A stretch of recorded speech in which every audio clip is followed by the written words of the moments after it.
Jumpa lagi dengan Putri. Saat ini saya ingin berbagi tentang firman Tuhan. Firman Tuhan dari Roma 12 ayat 15. Bersukacitalah dengan orang yang bersukacita dan menangislah dengan orang yang menangis. Seperti biasanya, mengapa saya ingin men-sharekan firman Tuhan ini berkaitan dengan kejadian-kejadian di dalam kehidupan kita sehari-hari. Terkadang kita bertanya kepada Tuhan, mengapa hal ini harus terjadi? Mengapa hal ini menimpa pada diri saya?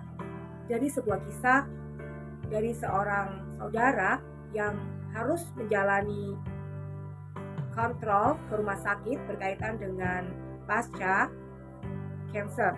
Bersyukur kepada Tuhan karena untuk jadwal kontrol ada berjenjang. Untuk keadaan yang lebih baik, periodenya bisa diperpanjang. Untuk saat ini setiap 6 bulan sekali. Nah, pada saat itu yang bersangkutan harus menunggu antrian dan ternyata harus mendapat panggilan yang paling terakhir. Sebagai manusia nih, masih datang jam setengah 8, baru selesai jam 3 sore. Itu pasti sangat melelahkan.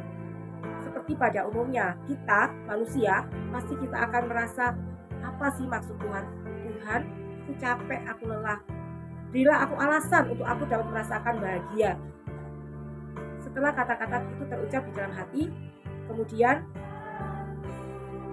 bergegas akan meninggalkan ruangan atau tempat kontrol. Apa yang terjadi Bapak Ibu?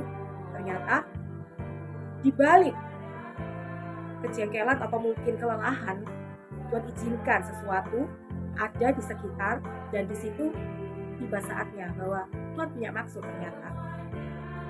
Ketika harus berpamitan, bertemu dengan seseorang, dia menanyakan, kenapa kok matanya sembab dan sebagainya. Dari situ, dari percakapan ternyata Tuhan punya rencana. Mengapa harus pulang terakhir dan mengapa harus lelah, harus menahan kejengkelan atau apapun. Di balik semuanya itu, artinya mungkin ternyata kita tidak tahu bahwa kita tuh sedang dipanggil untuk menjadi alatnya Tuhan. Karena tadi firman Tuhan mengatakan, bersukacitalah dengan orang yang bersukacita dan menangislah dengan orang yang menangis. Jadi ketika ada melihat orang lain yang matanya sembab, ibarat kata empati ya istilahnya ya. Sementara sebelumnya mungkin kita juga pernah menangis. Jadi saat tertentu mungkin kita bisa menghibur orang lain walaupun basic atau latar belakang kita pun pernah mengalami kesedihan. Karena pada dasarnya Tuhan mau kita punya kepedulian kepada orang lain. Singkat cerita, di saat seperti itu kita pun yang mengalami kesedihan atau apapun, kita mungkin bisa jadi penghibur buat orang lain. Jangan pernah menyerah.